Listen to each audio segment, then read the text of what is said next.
Assalamualaikum Ibu. Waalaikumsalam warahmatullahi wabarakatuh. Bagaimana kabarnya? Alhamdulillah baik.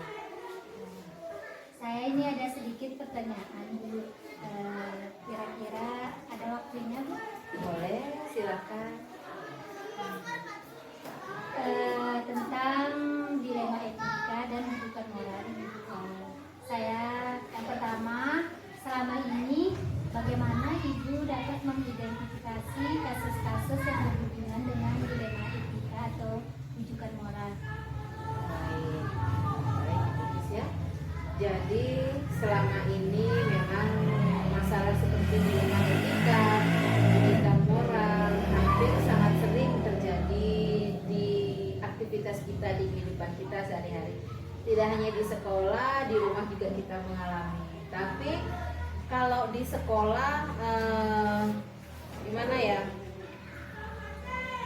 Saya mengidentifikasi kasus-kasus yang ada, mau dia dilema etika, rujukan moral itu seperti yang sebelumnya saya dapat di ilmu guru penggerak. Saya melakukan beberapa uji, bisa seperti uji legal, regulasi, uji publikasi. Jadi saya lebih menguji dulu permasalahan yang muncul ini seperti apa jatuhnya, apakah dia masuk ke dilema etika atau rujukan moral. Jadi setelah melakukan beberapa uji baru saya bisa menentukan masalah ini seperti apa. Berarti Ibu mengidentifikasinya dengan uji legal, uji publikasi, Iya, uji regulasi, betul uji sekali. kondisi. Betul sekali. Selama ini bagaimana Ibu menjalankan pengambilan keputusan, terutama untuk kasus-kasus yang mempunyai dua kepentingan yang sama-sama benar atau sama-sama mengandung nilai kebajikan? Kalau sikap atau yang saya ambil, keputusan yang saya ambil untuk masalah seperti itu, saya biasanya kembali lagi ke 9 langkah pengambilan keputusan, di mana di sana ada saya mengenali dulu nilai-nilai dari nilai-nilai bertentangan dari keputusan yang akan saya buat. Terus saya juga memahami dulu siapa sih yang terlibat dalam masalah ini. Kemudian saya mengumpulkan fakta. Setelah saya mengumpulkan fakta, baru saya melakukan pengujian benar atau salahnya. Bahkan paradigma benar atau salahnya juga saya lakukan. Selama ini bagaimana Ibu menjalankan pengambilan keputusan di sekolah, terutama untuk kasus-kasus yang mempunyai dua kepentingan yang sama-sama benar atau sama-sama memiliki nilai kebajikan? Baik, biasanya saya mengambil keputusan itu sebelumnya saya menggunakan 9 langkah pengambil keputusan yang biasa sudah kita pelajari dan beberapa kali juga sudah saya terapkan, seperti saya mengenali dulu nilai-nilai bertentangan yang ada dalam masalah yang sedang saya hadapi. Terus saya juga menentukan siapa yang terlibat di dalamnya. Terus setelah itu saya kumpulkan juga fakta-fakta yang berhubungan dengan masalah yang sedang saya hadapi. Saya melakukan pengujian benar atau salah yang seperti saya sebutkan tadi melalui uji legal dan segala macamnya. Terus paradigma benar dan salahnya juga saya revisi lagi, saya uji lagi, saya lihat lagi. Kemudian saya melakukan resolusi dari 3 prinsip penyelesaian dilema. Ada N-based thinking, rule-based thinking, sama care-based thinking. Ini yang biasa kita lakukan. Baru setelahnya saya menginvestigasi opsi pilihan yang mungkin bisa saya ambil. Setelah melalui beberapa proses, baru saya bisa mengambil keputusannya. Nah, walaupun saya sudah mengambil keputusan yang menurut saya pas, tapi terkadang saya refleksikan lagi, saya kembalikan lagi, apakah ke depan ada imbasnya atau tidaknya, efeknya seperti apa. Ini lagi yang saya refleksikan. Berarti langkah-langkah atau prosedurnya tadi Ibu sudah jelaskan, itu ada 9 langkah, kemudian juga menggunakan paradigma dilemanya, kemudian juga prinsip dilema etika juga, seperti prinsip melihat hasil akhir, prinsip melihat berdasarkan peraturan, dan yang terakhir itu prinsip berdasarkan rasa peduli. Betul sekali. dari hal-hal tersebut, apa saja yang selama ini Ibu anggap efektif dalam pengambilan keputusan pada kasus-kasus dilema etika? Yang paling efektif sih selama ini kalau berhubungan dengan dilema etika, itu saya kembalikan lagi dengan apa sih yang akan saya peroleh, dampak apa yang akan ditimbulkan oleh keputusan yang saya buat, dan sejauh mana keputusan yang akan saya ambil ini nanti berpengaruh ke depannya, baik terhadap orang yang memiliki masalah atau terhadap diri saya. Jadi saya refleksi lagi, saya lebih banyak lagi mengulang dan merefleksi keputusan yang saya buat. Kemudian Bu, dari tadi yang efektif sudah Ibu jelaskan, saya juga mau tahu hal-hal apa saja yang merupakan tantangan dalam pengambilan keputusan dilema etika ini. Kalau bicara tantangan banyak Bu, karena tantangan terbesar sih menurut saya di dalam kasus pengambilan keputusan kalau berhubungan dengan dilema etika, karena rata-rata biasanya akan melibatkan banyak orang, banyak aspek di sana. Jadi saya tidak mungkin juga merugikan salah satu pihak sementara pihak lain juga membutuhkan. Jadi ini yang terkadang membuat kami seperti berada sedang makan buah si malakama, karena di sana banyak orang yang terlibat di dalamnya. Ya, jadi berarti tantangannya itu mengapresiasikan semua kepentingan orang. Betul ya. sekali, karena banyak orang di dalamnya. Apakah Ibu memiliki suatu jadwal tertentu dalam menyelesaikan kasus dilema etika, atau langsung menyelesaikannya di tempat? Bentuk dan prosedur seperti apa kira-kira yang Anda jalankan selama ini? Kalau pengambilan keputusan terhadap masalah seperti dilema etika yang biasanya terjadi, saya tidak bisa langsung mengambil keputusan di hari yang sama, waktu yang sama. Saya biasanya jadwal khusus pun tidak ada. Cuma terkadang saya membutuhkan beberapa waktu, beberapa session misalnya untuk menelaah lagi keputusan yang saya buat. Mungkin seperti itu. Berarti bila Ibu bertemu dengan sebuah kasus tidak bisa langsung diselesaikan di situ, biasanya membutuhkan waktu beberapa saat ya. Walaupun itu bukanlah jadwal ya. Betul sekali. Adakah seseorang atau faktor-faktor yang mempermudah atau membantu Ibu dalam pengambilan keputusan pada kasus-kasus dilema etika ini? Ada.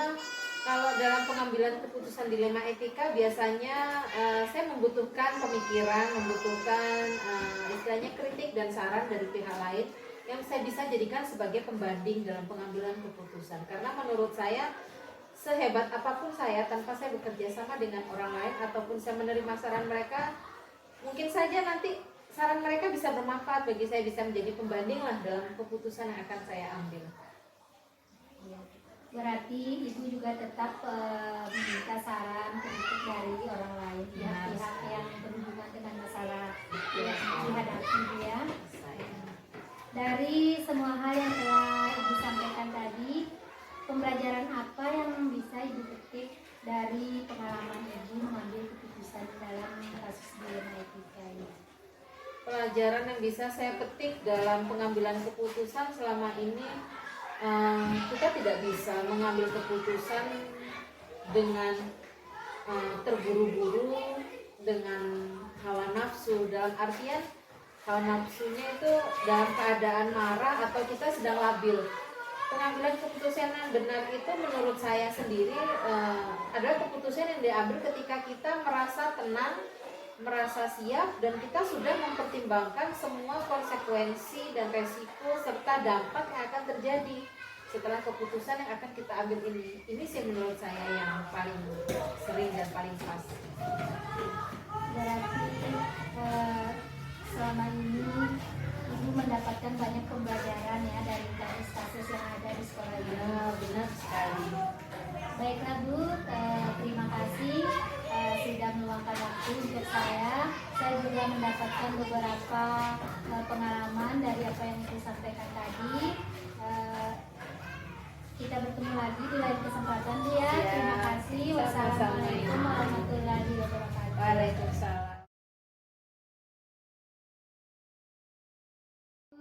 Waalaikumsalam warahmatullahi wabarakatuh.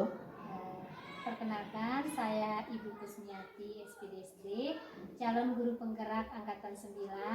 Maksud kedatangan saya ke sini ingin menanyakan beberapa hal mengenai tugas dan tanggung jawab Ibu sebagai kepala sekolah, yaitu dalam pengambilan keputusan, khususnya masalah-masalah yang berhubungan dengan dilema etika ataupun bujukan moral. Boleh saya memberikan beberapa pertanyaan, Bu? Ya, silakan. Akan saya jawab sekemampuan saya. Terima kasih, Bu.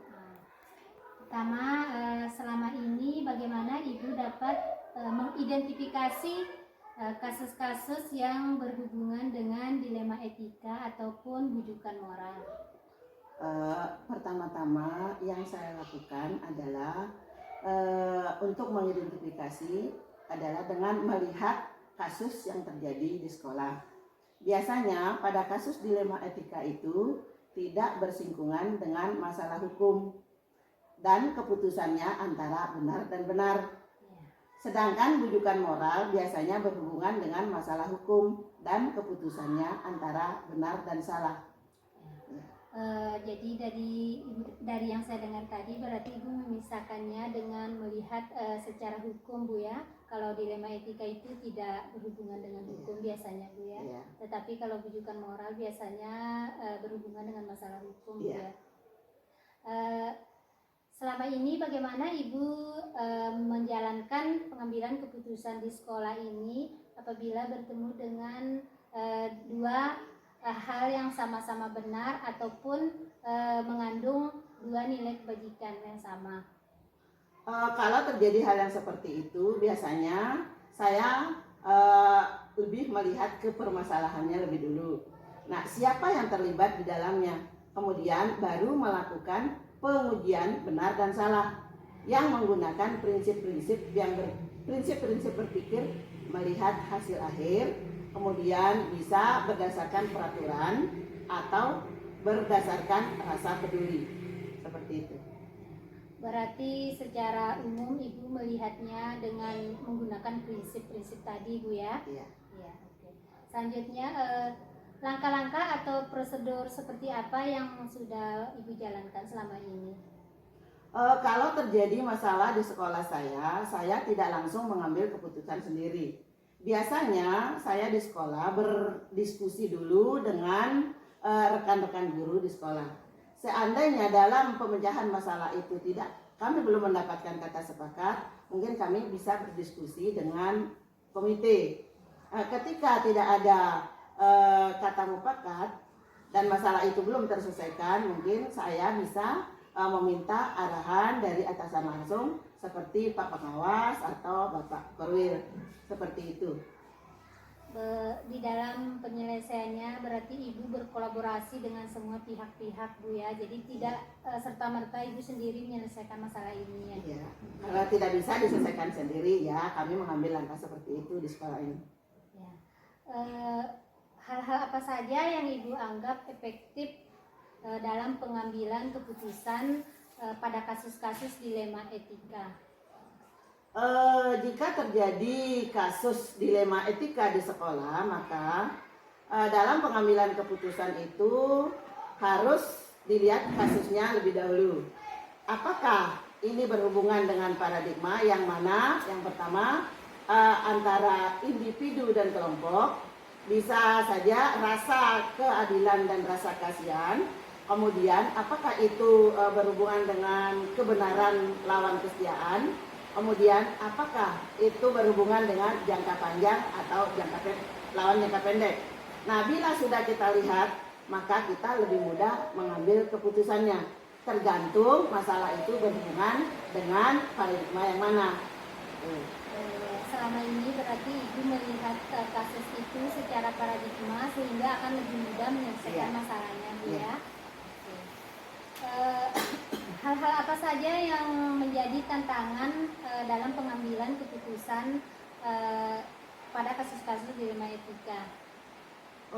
Mungkin jika terjadi kasus di sekolah saya, kalau itu tidak bisa kita pecahkan, kalau itu berhubungan dengan orang tua, mungkin yang menjadi tantangan itu karena orang tua siswa di sekolah kami rata-rata pendidikannya ada yang SD, lebih banyak yang SD, tamatan SD, ada tamatan SMP. Kalau yang sarjana bisa kita hitung dengan jari. Nah, kemudian untuk menanamkan rasa kepedulian terhadap mereka mungkin agak susah, tetapi kita harus lebih dengan rasa kesabaran menanamkan pengertian kepada orang tua, sehingga orang tua itu akan dengan mudah memahami apa permasalahan yang terjadi jika dialami oleh anak-anak mereka di sekolah. Berarti tantangan terbesarnya adalah pendidikan salah satunya, Iya, Bu ya. Jadi iya. Susah ditanamkan pengertian kepada orang tuanya. Oke. Apakah Ibu memiliki jadwal tertentu dalam menyelesaikan masalah? Apakah permasalahannya diselesaikan langsung di tempat atau Ibu memiliki jadwal prosedurnya kira-kira seperti apa? Kalau itu kami tidak memiliki jadwal. Kapan terjadi masalah, kalau bisa masalah itu diselesaikan dengan secepatnya. Karena kita tidak menunggu berlarut-larut. Kenapa? Nanti bisa terjadi sesuatu hal yang tidak kita inginkan. Jika masalah itu bisa kita selesaikan dengan secepatnya, kan anak-anak jika terjadi permasalahan tidak akan panjang melebar keluar. Tetapi kalau bisa kita selesaikan dengan cepat, anak-anak akan tetap terjadi kedamaian kembali. Jadi tidak terjadwal. Kapan ada masalah harus kita cari langkah penyelesaiannya dengan cepat. Kalau yang mendesak selesaikan secara cepat, tetapi bila itu memerlukan waktu dibicarakan dulu dengan Iya. Adakah seseorang atau faktor-faktor apa yang selama ini membantu Ibu dalam menyelesaikan atau mengambil keputusan dalam kasus-kasus dilema etika ini? Jelas ketika terjadi suatu masalah di sekolah, karena ini lingkupnya sedangkan lingkup besar, jadi tidak mungkin kita bisa ambil keputusan sendiri. Kalaupun saya sebagai kepala sekolah jelas tidak mengambil keputusan sendiri. Tentu kita akan berkolaborasi dengan guru-guru teman sejawat yang ada di sekolah. Kalaupun jika terjadi sesuatu hal tidak bisa kita selesaikan, tentu kita akan berkolaborasi dengan pihak luar. Yang sudah tadi saya katakan di atas bahwa jika itu terjadi maka kita bisa meminta masukan dari komite orang tua siswa atau dari Pak Pengawas atau Korwil atau pihak lain. Berarti selama ini kalau ada masalah di sekolah Ibu dibantu oleh atasan langsung, teman-teman guru ya, secara supaya masalahnya cepat selesai ya Bu ya. Dari semua hal yang telah disampaikan tadi, pembelajaran apa yang dapat Ibu petik dalam mengambil keputusan dilema etika ini? Jika terjadi permasalahan yang berhubungan dengan dilema etika di sekolah saya, yang bisa saya ambil setelah penyelesaiannya ya ini mungkin lebih ke hati nurani ya, saya menghadapi dengan tingkat kesabaran yang lebih tinggi karena mengelola sekolah ini dengan warga sekolah yang banyak, anak-anaknya juga berkarakter yang berbeda, gurunya juga berbeda karakter, dan tingkat pendidikan guru juga berbeda, tingkat pendidikan orang tua siswa juga berbeda. Jadi otomatis dalam pemecahan masalah saya harus lebih ke tingkat kesabaran. Tingkat kesabaran saya menghadapi mereka, saya tidak boleh menggunakan kalaupun saya berkeinginan seperti ini, saya tidak bisa memaksakan kehendak saya. Mungkin seperti itu yang bisa saya peroleh dari kegiatan permasalahan-permasalahan yang sering terjadi di sekolah. Baiklah Bu, terima kasih atas konsultasinya tadi, wawancaranya tadi. Dari apa yang saya dengar tadi, saya merasa berterima kasih kepada Ibu mendapatkan pengalaman dalam penyelesaian masalah-masalah yang ada di sekolah ini. Lain waktu kita bertemu lagi Bu. Terima kasih banyak atas waktunya. Assalamualaikum warahmatullahi wabarakatuh. Terima kasih Bu.